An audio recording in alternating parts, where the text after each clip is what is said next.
La santé est devenue un enjeu majeur pour la communauté d'agglomération Sarreguemines-Confluence. L'agglo est en train de mettre en place son premier contrat local de santé avec l'ARS. La première phase de diagnostic vient de s'achever. C'est difficile, mais les communes doivent construire un budget. Malgré les incertitudes politiques et économiques, chaque début d'année, elles doivent se projeter et présenter leurs recettes et leurs dépenses supposées. Cet exercice s'est déroulé lundi soir à Sarreguemines lors du dernier conseil municipal. En matière d'investissement, le budget se veut plus ambitieux que l'an passé, mais toujours avec des moyens restreints. Le sous-préfet fait la tournée des communes et des entreprises. Hier, Wassim Kamel a fait étape à Mosaïque Cristal pour découvrir les coulisses de la chaîne de télévision de l'arrondissement. Visite mémorielle dans le pays de Beach, des Américains sont venus du Texas pour découvrir les lieux sur lesquels a combattu leur aïeul Ben Stephens durant la Seconde Guerre mondiale.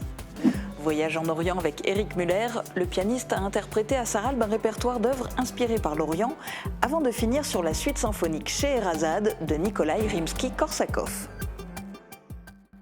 Bienvenue sur Mosaïque Cristal. Bilan de 2024 et perspectives pour 2025. Les conseillers départementaux du canton de Beach, Sophie Pastor et David Suc, seront tout à l'heure face à l'objectif pour répondre aux questions de Francis Hoffman. On commence cette émission avec un focus sur la santé. Depuis 2022, c'est une compétence de la communauté d'agglomération Sarreguemines-Confluence avec la responsabilité de monter un contrat local de santé. Il a pour principal objectif de lutter contre les inégalités sociales et territoriales. Sa mise en place se fera sur plusieurs années. La toute première phase, celle du diagnostic, vient de s'achever. On fait le point dans ce reportage de Marie-Morgane Pires.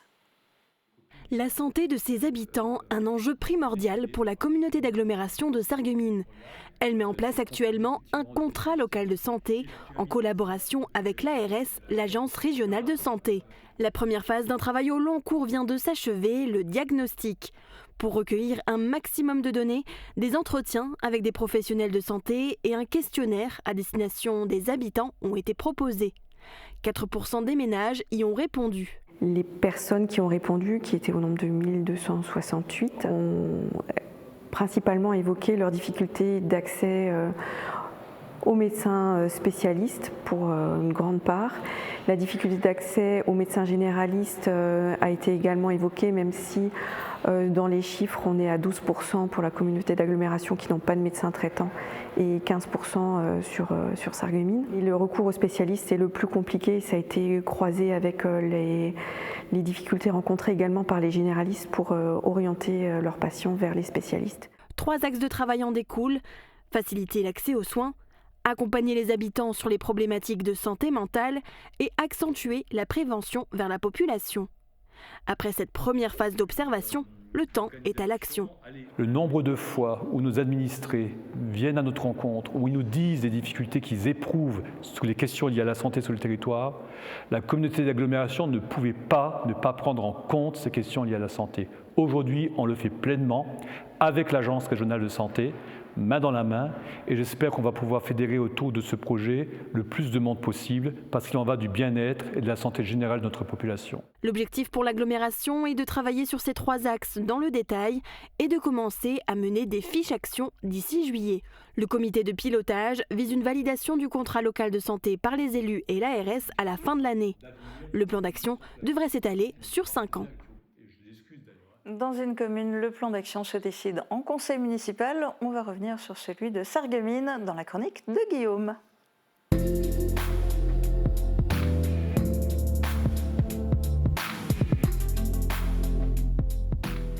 Et oui Guillaume, tu as assisté lundi soir au conseil municipal de Sarreguemines. Alors il y avait peu de points à l'ordre du jour, mais les habitués s'y attendaient.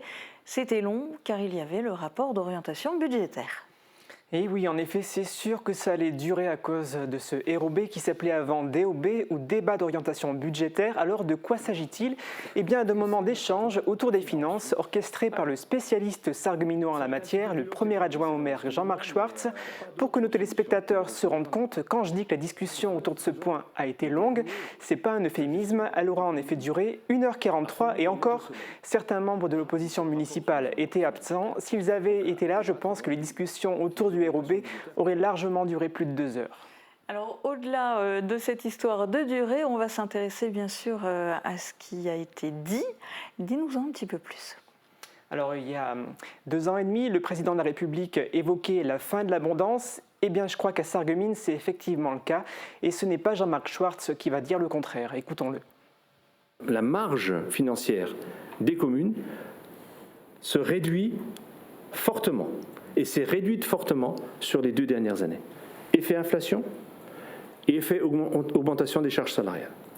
Je redis encore une fois, parce que je ne veux pas qu'on me fasse un procès d'intention sur le sujet, j'estime que l'augmentation de la valeur du point d'indice de la fonction publique était obligatoire, nécessaire et positive pour nos agents. Mais négatif pour les finances de la commune de Sarreguemines, d'autant que ces hausses successives du point d'indice des fonctionnaires ont été accompagnées de la modification du RIFSEP et de l'harmonisation de la durée légale du travail. D'après les chiffres qui ont été présentés lundi soir, la masse salariale de la municipalité a progressé de 8,7% sur la période 2020-2024. De 2014 à 2024, les charges de personnel auraient augmenté quasiment de 2 millions d'euros. Je rappelle ce que Jean-Marc Schwartz avait dit dans l'extrait précédent. Il estimait que l'augmentation de la valeur du point d'indice de la fonction publique était obligatoire, nécessaire et positive pour les agents municipaux. Il ne remet donc pas en cause les augmentations dont le personnel a bénéficié. Il regrette que l'État n'a pas apporté de rallonge budgétaire aux communes pour leur permettre de financer cette hausse des charges de personnel. Et oui, et c'est même carrément l'inverse qui s'est produit, puisqu'en fait la somme que l'État verse à la ville de Sarreguemines a diminué. Et oui, effectivement, et je m'appuie encore sur les chiffres qui ont été donnés et qu'aucun élu présent lundi soir n'a contesté, qu'il soit ou non favorable à l'action du gouvernement. La dotation globale de fonctionnement versée par l'État à la ville de Sarreguemines a baissé ces 12 dernières années pour un montant total de près de 3 millions d'euros.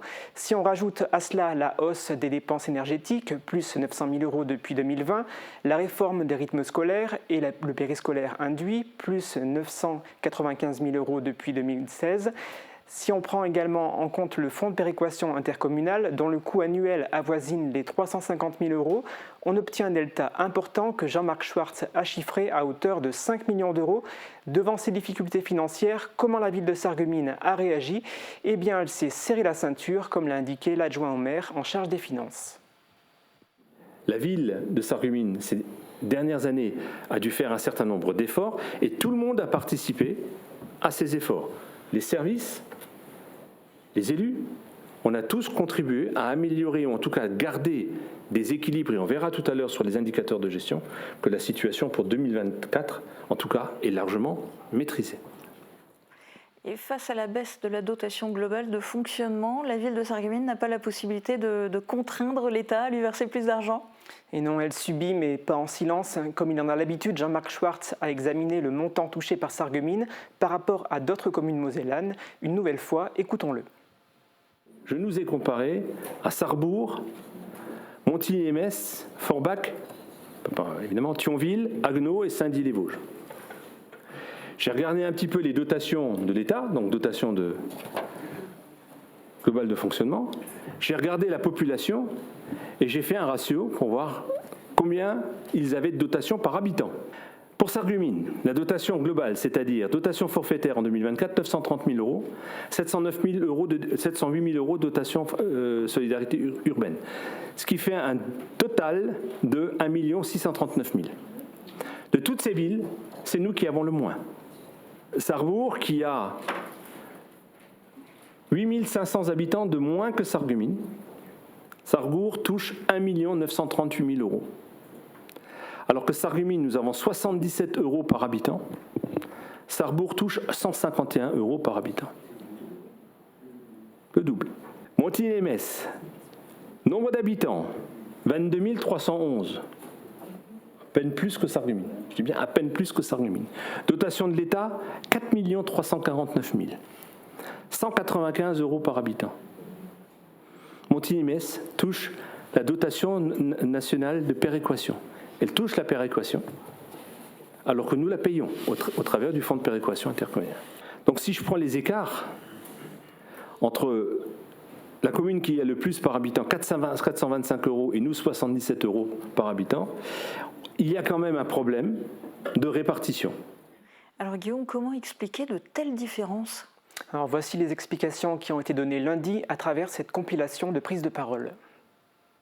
Les services de l'État n'y sont absolument pour rien. Ce sont des formules qui s'impliquent et qui s'imposent dans ces calculs. Mais il y a quand même des écarts qui sont assez conséquents. La fiscalité des entreprises qui détermine ce que pèse chaque habitant de ce territoire, eh bien, ça profite aux intercommunalités, où que ce soit. D'accord ?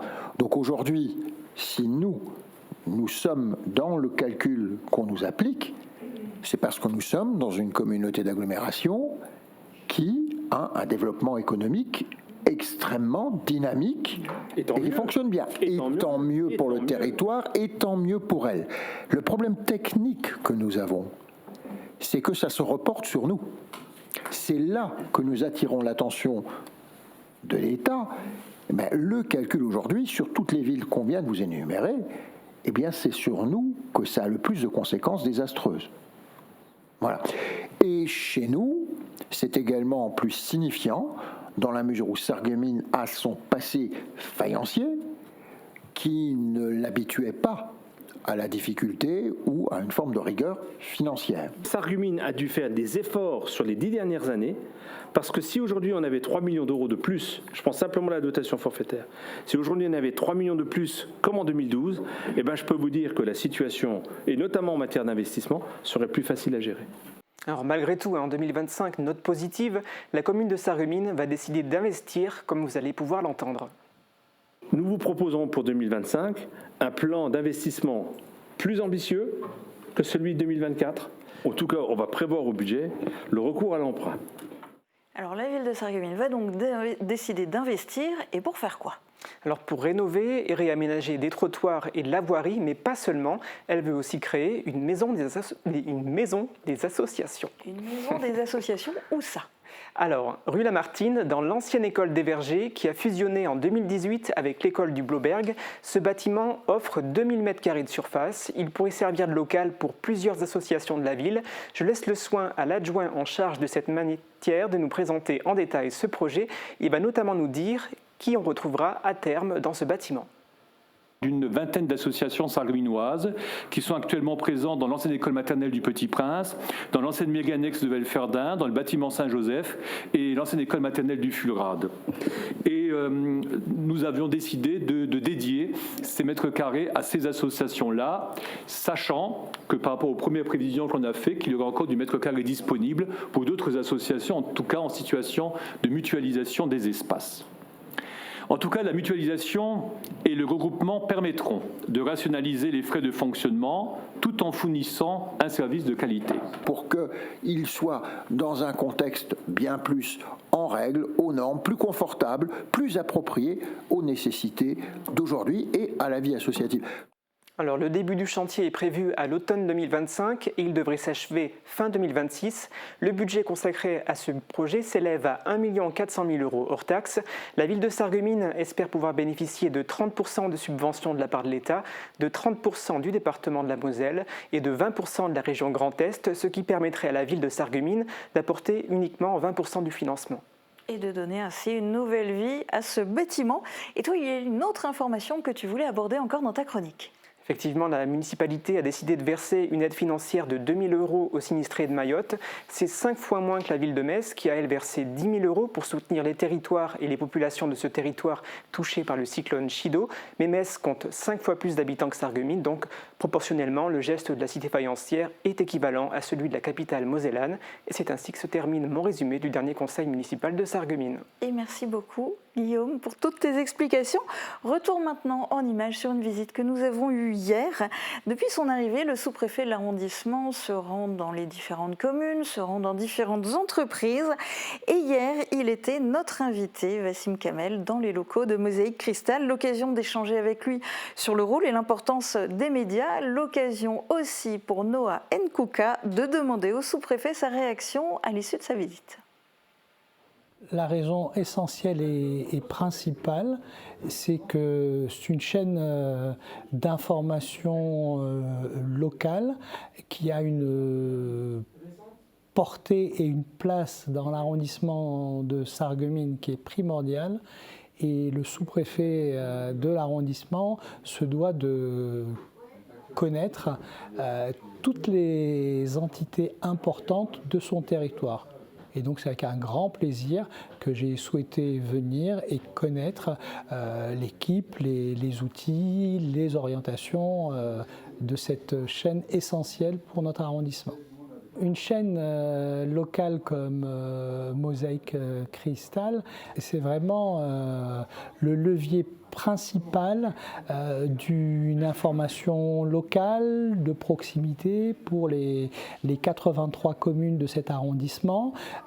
C'est vraiment le média de proximité, c'est-à-dire qu'est-ce qui se passe près de chez vous.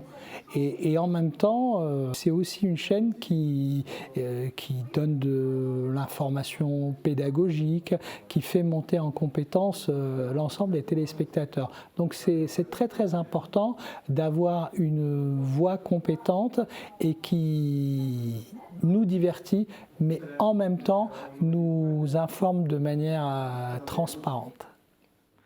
À la citadelle de Beach, l'histoire prend une dimension personnelle. Les enfants et petits-enfants d'un soldat américain de la Seconde Guerre mondiale ont fait le déplacement depuis le Texas pour rendre hommage à leur aïeul.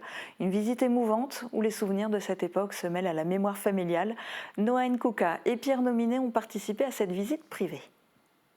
Venue tout droit du Texas, la famille Stéphane revient sur le passé de leur père, ancien militaire de la Compagnie H, en 1944. Pour l'occasion, c'est l'ensemble de la citadelle de Beach qui a été privatisée pour offrir à la famille un moment plein d'émotions. Notre père ne nous parlait que très rarement de la guerre, seulement quelques petits détails. Je pense que c'était un souvenir particulièrement douloureux pour lui. Nous n'avons appris des détails sur son expérience qu'à travers les récits de notre grand-mère et de notre mère. Nous voulions voir exactement où il était tous les jours. Et donc, marcher sur les pas de notre père. Cette initiative, insufflée par l'espace mémoire du pays de Beach, repose sur un mot-clé, le souvenir. Michel Klein, le fondateur de l'association, prend ce rôle très à cœur. Souvent, les parents ont très peu parlé, malgré que c'est l'armée qui a ramené la libération, mais ils en ont très peu parlé. Et donc les enfants ont beaucoup de questions qui restent sans réponse. On est content du devoir accompli, on est fiers de leur apporter ce plaisir. Quand on les voit, ils ont les yeux qui pétillent, enfin voilà, ils font des recherches, ils sont pleins de questionnements et on arrive à les emmener au-delà de ce qu'ils pensaient trouver. Donc ouais, c'est satisfaisant, c'est clair. Pour rappel, cette année marque les 80 ans de la libération du pays de Beach. La citadelle, quant à elle, s'attend à recevoir davantage de visiteurs. Épopée d'un autre genre, faire le 4L Trophy, c'est un rêve de gosse pour Pierre Kleinens. Il a rencontré Hugo Mesiti lors de leur rentrée à l'IUT Mosellès de Sarreguemines. Il lui a proposé de se joindre à l'aventure pour la 28e édition. Les deux compères sont devenus les Octobros, équipage de l'Octorocket, une 4L de 1984. Le basket club de Hambach a décidé de les soutenir en leur permettant de tenir un stand de restauration durant une après-midi de match de championnat. Tous les bénéfices sont pour eux, c'est un challenge pour ces deux étudiants du secteur et c'est aussi l'occasion de faire une bonne action car l'événement est avant tout humanitaire, départ officiel prévu le 19-20 février. C'est une grande fresque musicale qui a été proposée par le pianiste Éric Muller à Sarralbe. Il a joué au piano un arrangement rare à deux mains de la suite symphonique Scheherazade de Nikolai Rimsky-Korsakov et avant cela il a proposé plusieurs autres compositions en première partie. Thibaut Desmerlet a assisté au concert.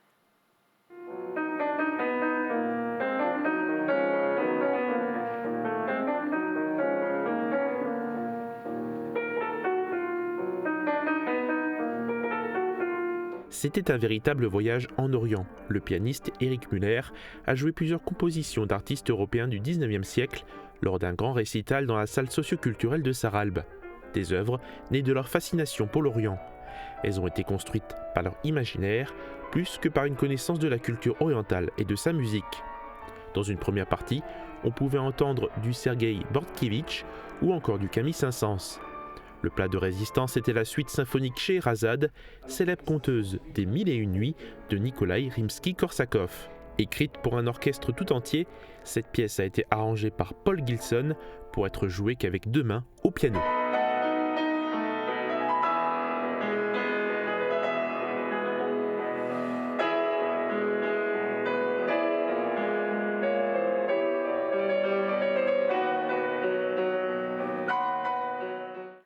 Côté sortie, il y en a pour tous les goûts dans les prochains jours.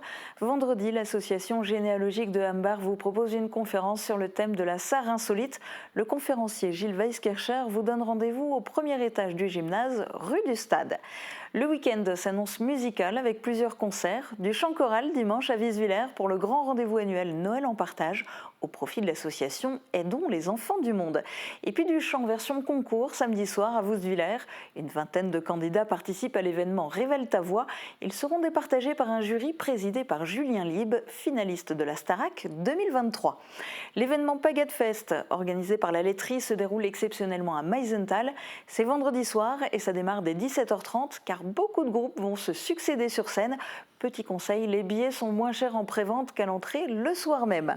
Loin des polémiques et des controverses, il y a un chanteur qui en général met tout le monde d'accord, c'est Didier Barbelivien. Il sera en concert exceptionnel samedi soir à Beach, l'occasion d'entendre en live ses plus grands tubes mais aussi ses nouvelles chansons. Et puis direction maintenant les salles obscures pour découvrir le film coup de cœur de la semaine. Il s'agit d'une biographie qui met à l'honneur une légende de la musique américaine. Un parfait inconnu, réalisé par James Mangold, retrace l'ascension fulgurante de Bob Dylan. Jean-Marc Carpels, le directeur des Cinéma-Forums de Sarreguemines, nous le dévoile.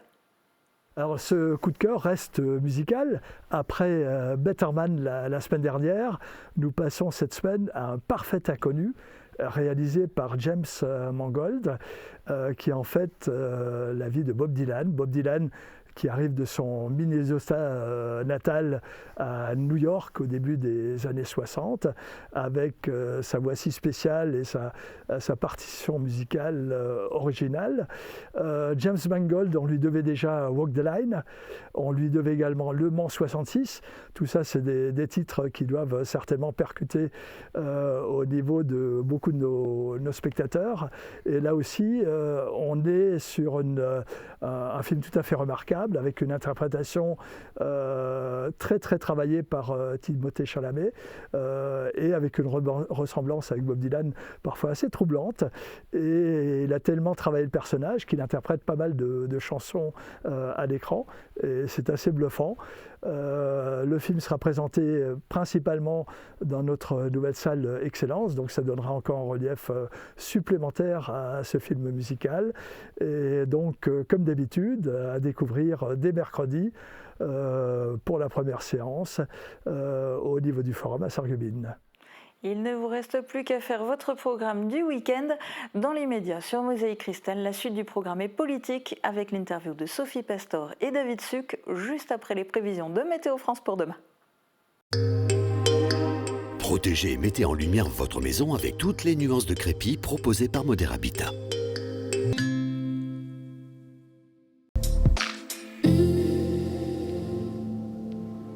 Bonjour tout le monde, pour demain on retrouvera un ciel majoritairement nuageux mais les précipitations resteront rares. Côté température, les minimales iront de 2 à 5 degrés et les maximales de 7 à 9 degrés. Demain nous fêtons les Martines et il fera jour de 8h04 à 17h25. Passez tous une belle journée et à demain.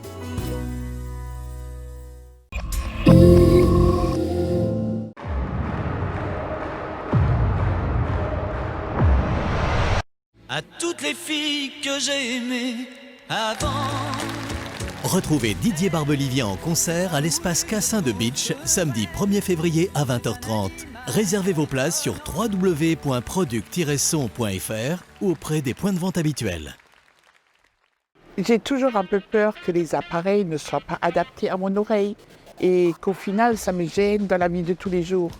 Avoir des appareils auditifs sur mesure, c'est tout à fait possible. Grâce à l'autoscan, nous modélisons en 3D votre oreille pour que votre appareil épouse parfaitement les formes de votre conduit auditif et vous offre un confort optimal.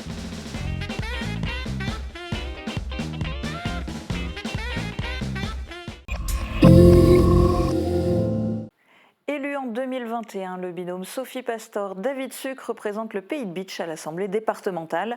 Bilan, perspective, projet, mode de fonctionnement, ils se dévoilent face à l'objectif.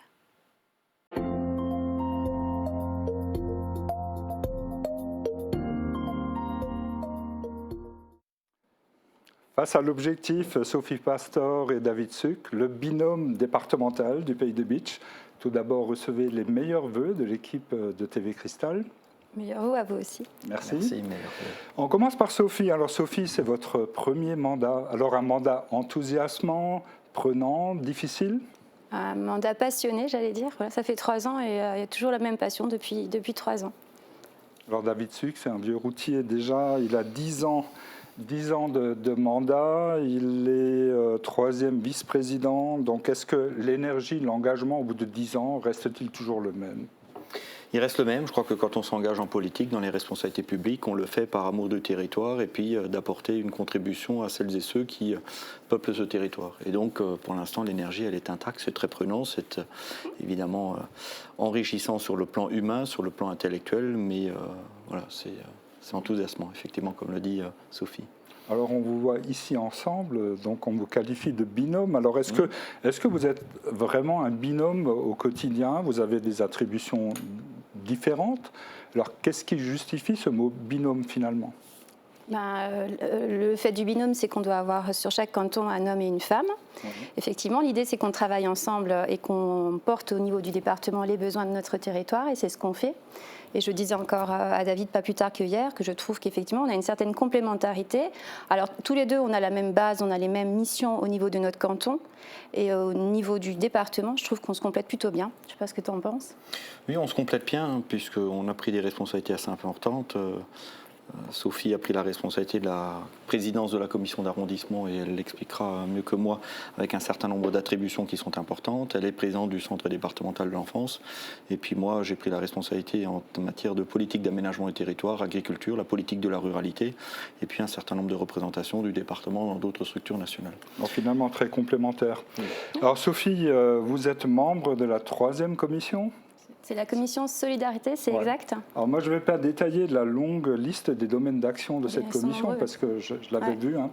Alors en termes de bilan, qu'est-ce que vous retenez des actions menées en 2024 ? Alors on ne va pas faire la liste, mais on va quand même dire qu'on arrive à se situer un petit peu. La solidarité, effectivement, c'est tout ce qui tourne vraiment autour de l'humain.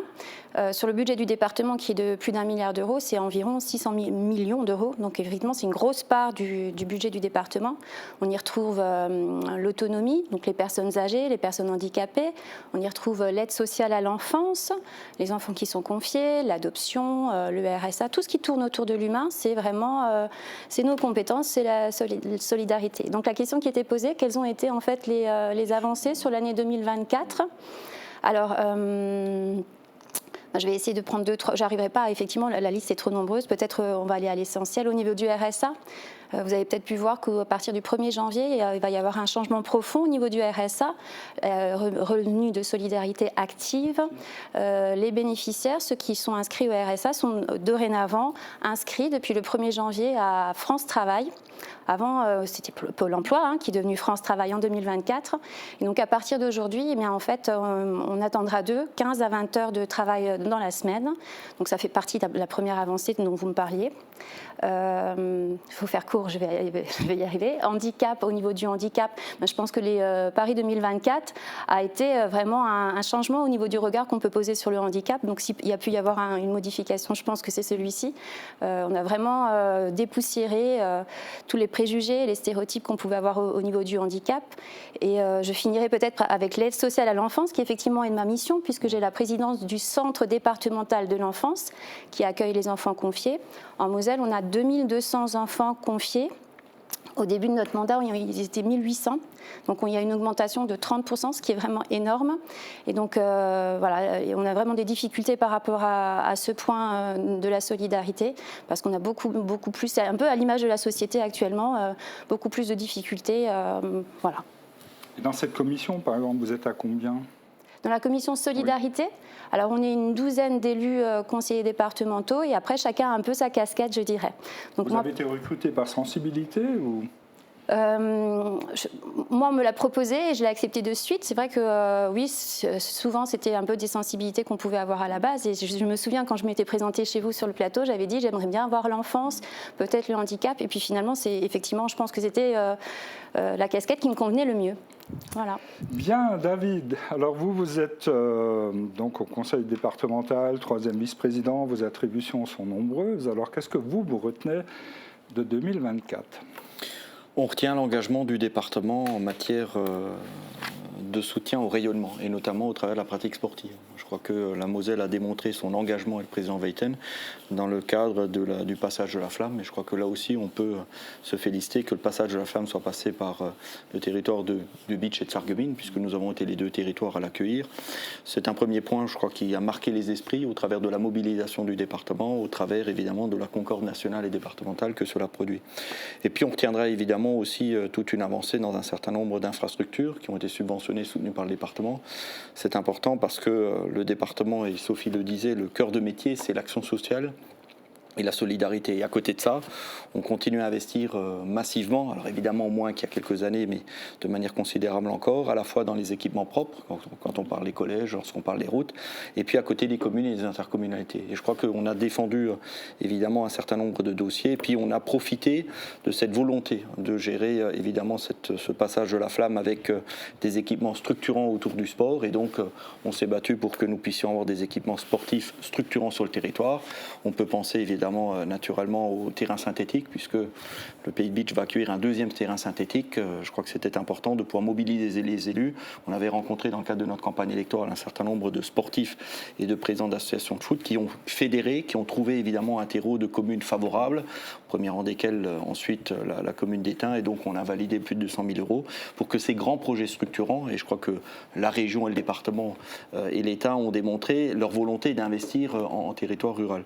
D'autres équipements sportifs, je pense évidemment au stand de tir, qui sur le territoire est un équipement important où le département a déjà validé une subvention, et puis d'autres vont suivre, Gorée d'Erchin, la piscine, et à l'échelle du département, je crois que chaque gros dossier important a trouvé sa contribution au niveau du département. Pour nous, c'est important de pouvoir massifier ces infrastructures sur une Moselle qui a besoin de se structurer, d'avoir des infrastructures, et puis de pouvoir accueillir des gens avec des équipements qui soient opérationnels. Est-ce qu'on peut dire qu'un conseiller départemental dynamique, entreprenant, peut toucher plus de subventions pour ces collectivités qu'un autre qui l'est peut-être moins? Alors est-ce que vous avez particulièrement bien travaillé tous les deux en 2024 pour le territoire du Pays de Beach? Je crois que ça, ce sont les chiffres qui peuvent à un moment donné permettre aux gens de juger l'action départementale et l'action. On ne va pas juger notre action, je crois qu'on va laisser évidemment aux collègues et à la population, mais ce qui est sûr, c'est qu'en fonction du travail fourni, en fonction de la présence, en fonction ensuite de l'engagement, il y a des résultats. Parce que sinon, c'est l'intelligence artificielle qui décide.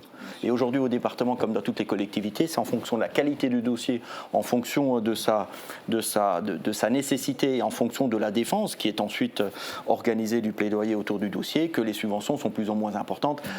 Je crois que pour nous, et c'est la priorité, il n'y a pas une commune qui n'a pas obtenu de subvention. Notre priorité, et c'est celle du département aussi, permettre à chaque commune de réaliser son investissement.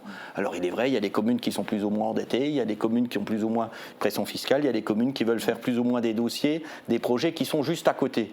Et donc en fonction de tout ça, on apporte notre contribution. Mais ce qui est vrai, et je crois que c'est important, et c'est le seul point que je donnerai en analyse, c'est qu'on on organise une péréquation. Les territoires urbains ont en règle générale moins de subventions par nombre d'habitants que les territoires ruraux. Je crois que la Moselle, c'est ça aussi la complémentarité. Alors quand vous regardez ensuite le territoire de Sarreguemines Beach par rapport aux autres territoires, on est plutôt bien situé. Quand vous regardez le Pays de Beach, voilà, vous avez la démonstration que chaque commune et l'intercommunalité a pu réaliser ces investissements. Et cela se fait à chaque fois, j'allais dire, dans l'unanimité au niveau des élus départementaux. Je crois que ce qui caractérise l'Assemblée départementale, c'est qu'on est organisé pour défendre la Moselle et ses territoires. Et vous ne verrez jamais de débat, de discussion et de politique politicienne lorsqu'il s'agit de défendre un dossier communal ou intercommunal. Voilà, je crois qu'on a cette sagesse au département qui manque des fois dans d'autres hémicycles. En fait, moi, ce que je voulais rajouter, c'est qu'on a effectivement une proximité avec nos élus, avec nos communes, et que bien souvent, on est dans la boucle dès le départ. Ils sont dans des projets, nos communes, et ils ont la bienveillance ou l'intelligence en fait de nous mettre dans la boucle dès le départ. Donc en fait nous on construit à leur côté. On n'est pas, ils ont fini de construire, ils viennent, ils nous le déposent et on le remonte. Ça marche pas comme ça en fait. C'est je pense que c'est cette complicité, cette proximité qui fait que on arrive à les porter d'une façon décente au département. Et j'ai appris aussi qu'à force de répétition, on parvient. Pareil sur certaines thématiques. Maintenant, je pense plutôt au handicap dans nos écoles. À force de répétition, moi en tout cas c'est quelque chose que je porte au département. La question question était est-ce qu'il faut être dynamique? Il faut aussi répéter. Et je pense que c'est à force de répéter des fois que des choses passent et on l'a vu, les choses avancent. Répéter mais sans harceler. Hein. Tout à fait, ouais. Alors une action chacun dont vous êtes particulièrement fiers, 2024, petite ou grande, hein. Travailler pour l'habitant, pour les collectivités, il y a sans doute des choses, des moments forts que vous avez vécus. Je ne vais pas être originale parce que j'ai dans la continuité de ce que j'ai pu dire tout à l'heure, mais c'est vrai que donc, au niveau de ma direction du centre départemental de l'enfance, voilà plus de 50 ans que le centre départemental qui accueille les enfants est sur Metz. Et depuis que nous sommes élus, ça fait 3 ans, nous avons décidé une territorialisation. Et donc nous avons ouvert un centre à Thionville qui a été inauguré il y a quelques semaines de ça.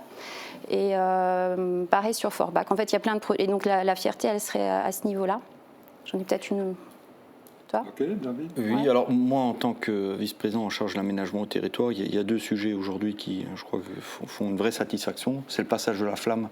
Je crois que c'était une vraie ferveur et la démonstration a été faite par la Moselle qui s'est accueillante, qui sait s'organiser, qui sait fédérer le tissu associatif, qui sait fédérer les collectivités, les professionnels du sport et l'ensemble des amateurs. Je crois que c'est une première réussite. Il s'est passé par notre canton. La deuxième, par exemple, c'est la volonté du département de s'engager dans 2 maisons départementales de la santé, puisqu'on a aujourd'hui une vraie difficulté sur la question de la médecine de ville et le Pays de Bitche avec le territoire de Forbach devrait accueillir. Et puis je crois que la dernière satisfaction, c'est de voir évidemment plus de 1000 dossiers enregistrés au département, plus de 100 millions d'euros qui ont été apportés dans le cadre des infrastructures qui vont être construites par les collectivités. Je crois que c'est une vraie satisfaction. On fait partie des rares départements encore qui investissent à côté des communes et des intercommunautés et qui apportent des subventions. Alors, le budget du département va baisser, hein, vu la situation budgétaire de la France, donc des coupes sont nécessaires. Alors, qui va être impacté? La jeunesse, l'éducation, le sport, la culture, nos routes déjà très dégradées, c'est mon avis, nos anciens déjà impactés par une baisse des prestations. Alors, on va couper où? Vous savez, pour couper, il faut à un moment donné faire une évaluation.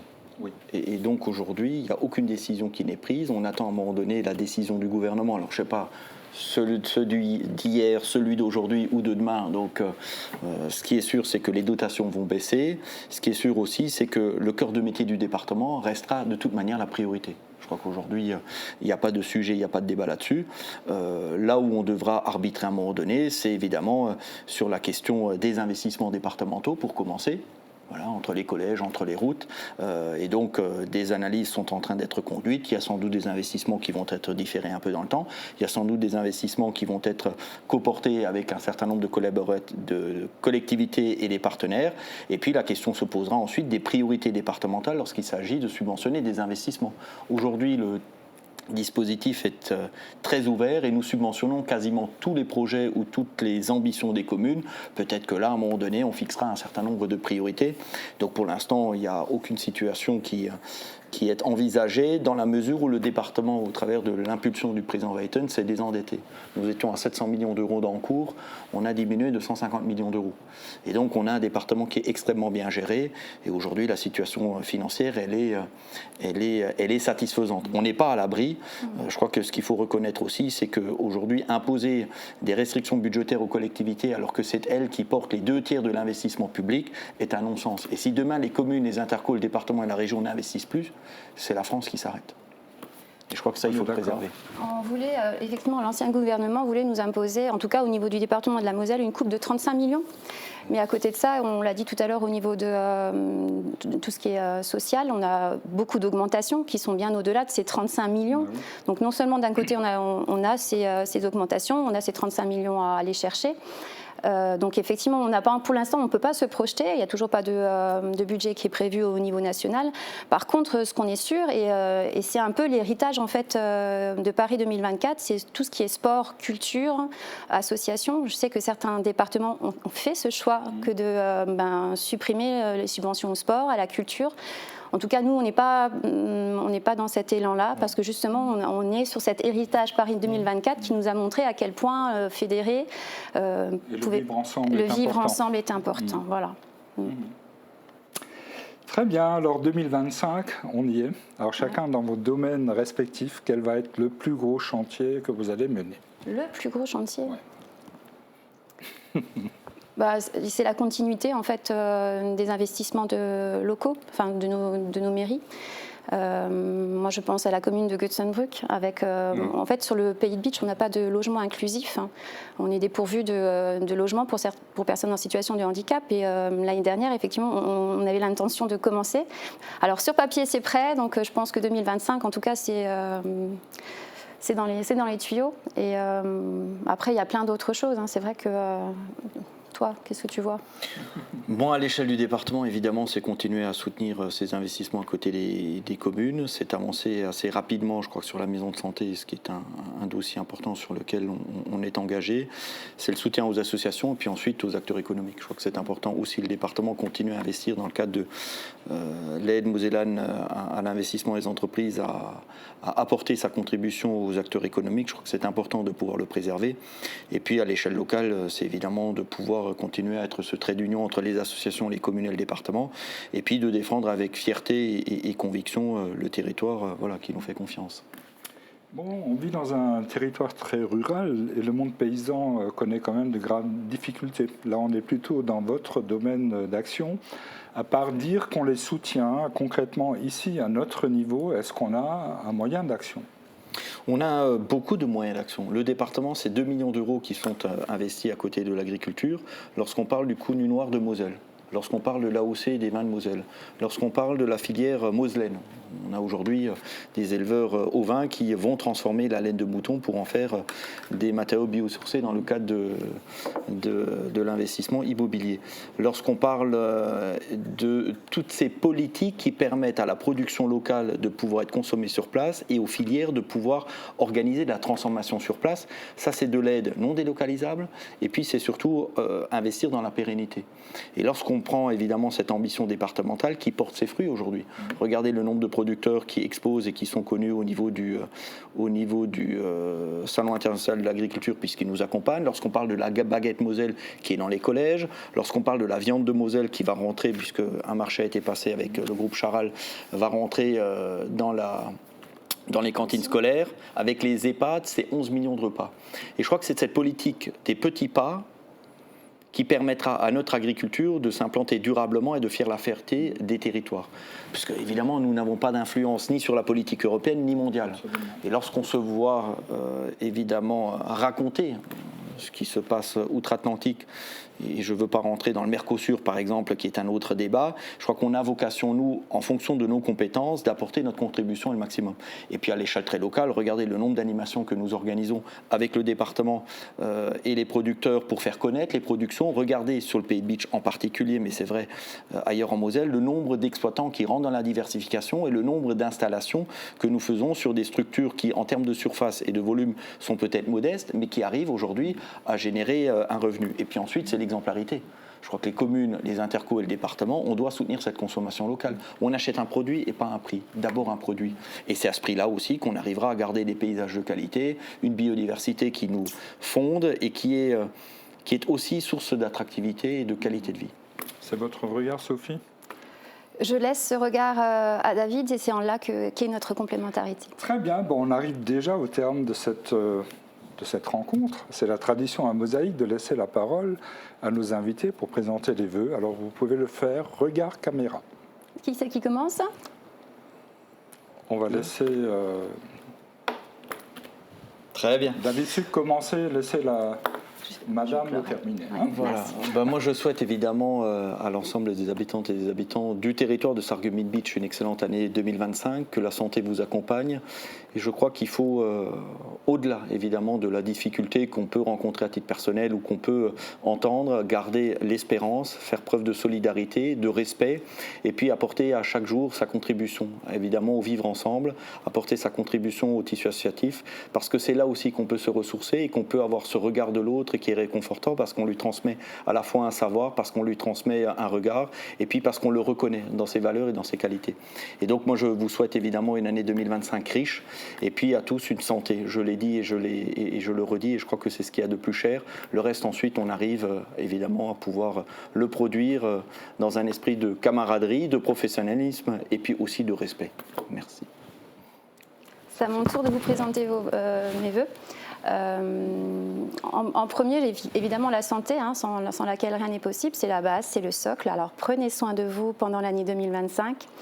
En second, je vous ferai vœu de, évidemment, vivre ensemble. On l'a dit, la répétition a du bon.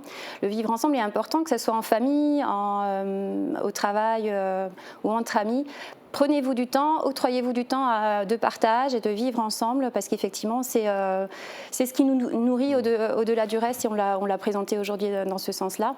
Et je vous ferai vœu aussi de volontarisme, parce qu'en fait, le volontarisme, c'est quoi? Alors, à travers mes yeux, c'est en fait de se dire que dans n'importe quelle situation, même si elle peut paraître compliquée, financièrement ou autre, c'est toujours la volonté de l'humain, c'est toujours l'homme, la volonté, l'énergie qui va y mettre, qui permettra de passer outre toutes ces difficultés. Donc je vous présente des vœux de santé, des vœux de vivre ensemble et des vœux de volontarisme, et mes meilleurs vœux de bonheur et de joie pour l'année 2025.